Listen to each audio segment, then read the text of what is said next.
الذی یوسوس فی صدور الناس، کہ جو یوسوسو، یہاں پر پھر وہی وسواس کا لفظ کہ جو وسوسے ڈالتا ہے، یوسوسو وسوسے ڈالتا ہے، فی صدور الناس لوگوں کے سینوں میں، صدور جمع صدر کی، اور صدر سینہ، اور سینے میں کیا ہوتا ہے؟ دل۔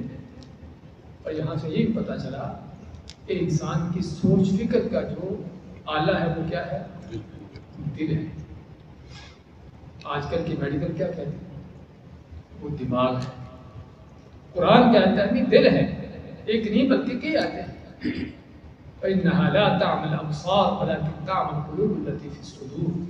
اللہ فرماتا ہے کافروں کے بارے میں ان کی آنکھیں اندھی نہیں ہیں، ان کے دل اندھے ہیں جو سینوں میں ہیں۔ تو قرآن کریم کی متعدد آیات میں اللہ نے دلوں کا ذکر کیا ہے، اور رسول کریم صلی اللہ علیہ وسلم نے دل کا ذکر کیا ہے۔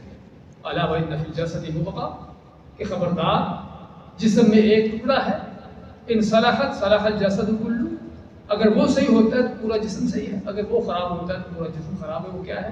الا وہی القلب، وہ دل ہے۔ اس لیے ہم کہیں کہ میڈیکل ریسرچ کچھ بھی کہہ لے، اس سے پہلے رب کائنات، اس سے بڑھ کر کسی کی بات سچی نہیں۔ الا یعلم من خلق وهو اللطیف الخبیر۔ آج کے ڈاکٹر بیچارے تو اپنی مادی قسم کی ریسرچیں کرنے بیٹھے ہوئے ہیں، وہ رب کائنات جس نے پیدا کیا ہے تو اس کو نہیں پتا کہ انسان کیا ہے، انسان کے کون سا عضو کس کام کے لیے۔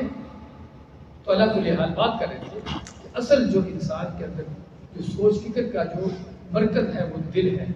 ہاں دماغ صرف ایک آلہ ہے کہ جس طرح دل جو ہے آنکھ کو حکم دیتا ہے چیز کو دیکھنے کا دیکھتی ہے، کان کو حکم دیتا ہے دل کس چیز کو سننے کا وہ سنتا ہے، ہاتھ کو حکم دیتا ہے کام کرتا ہے، ایسے ہی دل دماغ کو بھی آرڈر کرتا ہے کس چیز کو کیلکولیٹ کرنے کا، کس طرح کی چیز کرنے کا۔ ورنہ اصل جو کمانڈ کر رہا ہے وہ کون ہے؟